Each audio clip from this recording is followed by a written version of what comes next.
संसदेच्या विशेष अधिवेशनात महिला आरक्षण विधेयकावर चर्चा सुरू असताना काँग्रेस नेते डॉक्टर नितीन राऊत यांनी केंद्र सरकारवर तीव्र टीका केली आहे। या विधेयकाच्या माध्यमातून महिलांना प्रतिनिधित्व देण्याचा प्रयत्न होत असला तरी आरक्षणामध्ये आरक्षण या महत्त्वाच्या मुद्द्यावर स्पष्टता नसल्याचा आरोप त्यांनी केला। लोकसभेची एकूण सदस्य संख्या 543 असून अनुसूचित जाती एससी आणि अनुसूचित जमाती एसटी यांना आधीच आरक्षण आहे।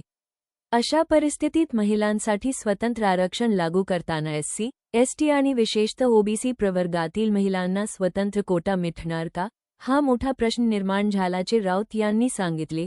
राऊत म्हणाले की डॉक्टर बाबासाहेब आंबेडकर यांनी संविधानाच्या माध्यमातून महिलांना समान अधिकार आणि मतदानाचा हक देत जेंडर इक्वॅलिटीची पायाभरणी केली। त्यानंतरही महिला आरक्षणाचा प्रश्न अनेक वर्ष प्रलंबित राहिला।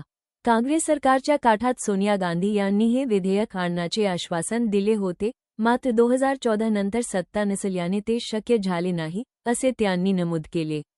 दरम्यान सध्याच्या विशेष अधिवेशनावरही राऊत यांनी प्रश्नचिन्ह उपस्थित केले। नरेंद्र मोदी यांच्या नेतृत्वाखालील सरकारने राजकीय फायद्यासाठी हे विधेयक आणण्याचा आरोप त्यांनी केला। पश्चिम बंगालमध्ये ममता बनर्जी यांच्या राजकीय प्रभावाला रोखण्यासाठी हा राजकीय डाव असल्याचेही त्यांनी म्हटले। तसेच देशात जनगणना प्रक्रियेचा संदर्भ देत त्यांनी विचारले की नवीन जनगणनेनंतर आरक्षण लागू होणार का, याबाबतही सरकारने स्पष्ट भूमिका मांडलेली नाही। विशेषतः ओबीसी महिलांच्या आरक्षणाबाबत अनिश्चितता कायम असल्याचे त्यांनी अधोरेखित केले। एकूण महिला आरक्षण विधेयकावरून राजकीय वातावरण तापले असून आरक्षणाच्या रचनेत विविध घटकांना कसा न्याय मिळणार याकडे सर्वांचे लक्ष लागले आहे। संसदेत आज महिला आरक्षणाच्या बिलावर चर्चा सुरू आहे। एकूण लोकसभेची सदस्य संख्या आपण जर लक्षात घेतली तर 543 असून त्यामध्ये एससी एसटीचं आरक्षण हे 131 आहे। जेव्हा आरक्षण बिल महिलांसाठी या देशात येत आहे अशा वेळेला या आरक्षणात आरक्षण राहणार काय, हा एक महत्त्वाचा मुद्दा त्या ठिकाणी निर्माण होतो। आणि खऱ्या अर्थानं जर आपण आज बघितलं की आजच विशेष अधिवेशन बोलवण्याची पाळी का आली आहे या सरकारवर, मोदीच्या सरकारवर, तर कुठेतरी आमच्या ममता दीदींनी वेस्ट बेंगॉलमध्ये त्यांचा खेला केलेला आहे। त्यामुळे तर हे संसदेचं विशेष सत्र बोलवण्यात आलं नाही, महिला आरक्षणाचं बिल आणण्यात आलं नाही।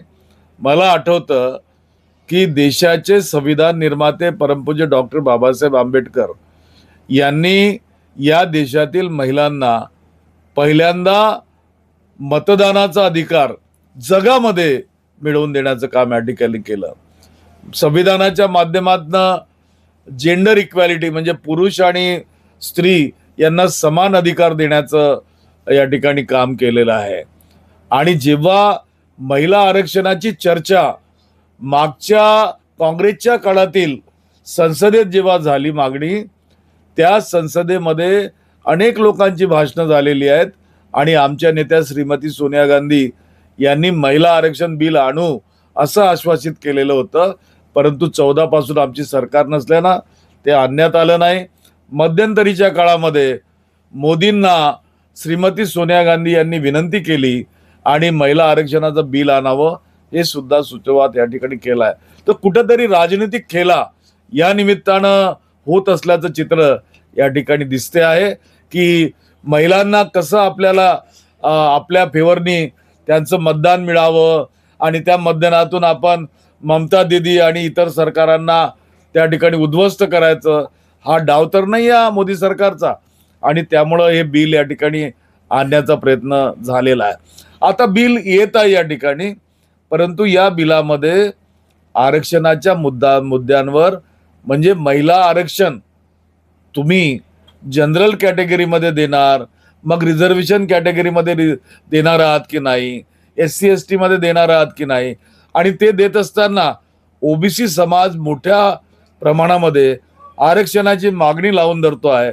अशा वेळेला ओबीसीतील महिलांना त्यांचं आरक्षण या ठिकाणी मिळणार आहे का, आणि ते सुद्धा देशामध्ये जेव्हा सेन्सस सुरू आहे, जनगणना सुरू आहे, तर त्या जनगणनेच्या काळामध्ये ते आरक्षण त्या ठिकाणी लागू होईल का, या विषयावरती स्पष्टता अजिबात नाही. त्यामुळं कुठेतरी हा राजनीतिक खेळा मोदी सरकारने या ठिकाणी केला आहे.